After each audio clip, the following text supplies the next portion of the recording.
Mabilisang balitaan, komprehensibo at totoo sa loob ng 1 minuto.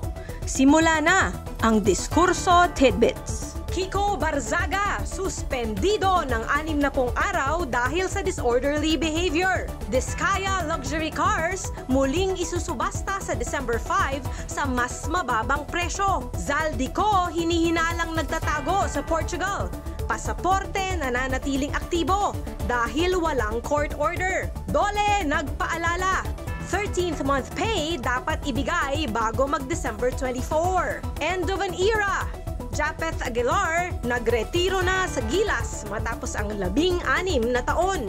At Vilma Aga at Dennis Wagi, uninvited humakot ng 7 trophies sa 41st Star Awards. Balitang mabilis, komprehensibo at totoo. Yan ang Diskurso Tidbits.